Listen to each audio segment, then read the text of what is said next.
your dreams.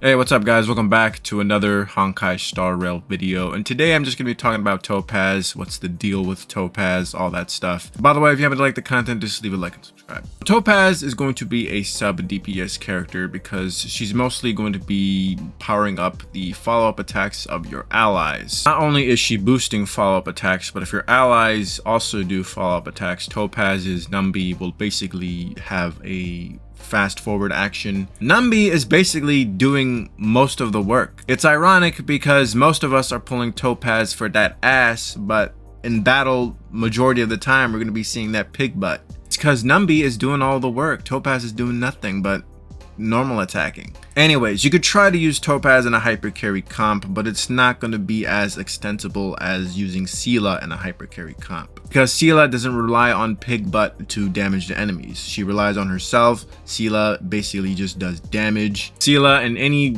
way, shape, or form does not have any support capabilities. Nor does Seela rely on an arbitrary thing like follow-up attacks in order for her to deal damage. The problem with Topaz and hyper carry is that you're not going to be utilizing that pig butt as much as you want because your allies are not doing any follow-up attacks. You don't have any support or sustain characters that buff follow-up attacks whatsoever. So on Topaz's release, she might seem a little underwhelming. Despite Topaz not being very great in hyper carry, I do think she's going to be a good character. Never said she was bad. I think Topaz is going to be a gateway of having multiple DPS on the team and an exit to hyper carry teams. So if you don't like hyper carry teams and you do want to use multiple DPSs on a team, then Topaz might be a good pickup. Topaz is going to work really well with characters such as Clara, Blade, Kafka, and Jinghuan. Don't worry, I didn't forget him this time, because those characters I just mentioned use follow-up attacks in some way. Clara does follow-up attacks whenever an enemy hits her, so good luck trying to get the enemy to hit her. Kafka does a follow-up attack whenever an ally does a basic attack. I don't know how Blade does follow-up attacks because I don't have him. I think he does a follow-up attack when his HP is like in half or something. I don't know. If I'm wrong about Blade, let me know because I don't know. I don't have the guy. Jinghuan has the Lightning Lord that does follow-up attacks. Topaz is going to synergize really well with those characters because she's buffing their follow-up attacks, and not to mention they're also buffing her because whenever they do follow-up attacks,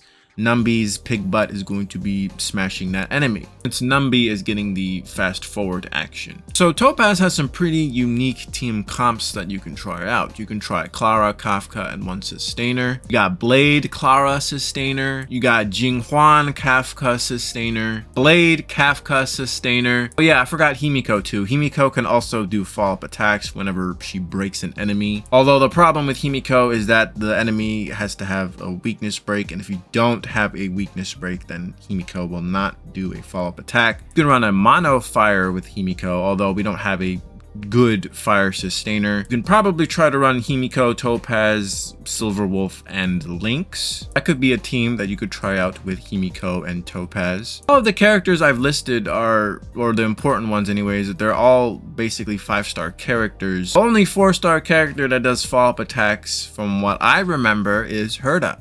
Oh, never mind. March does one too, I think.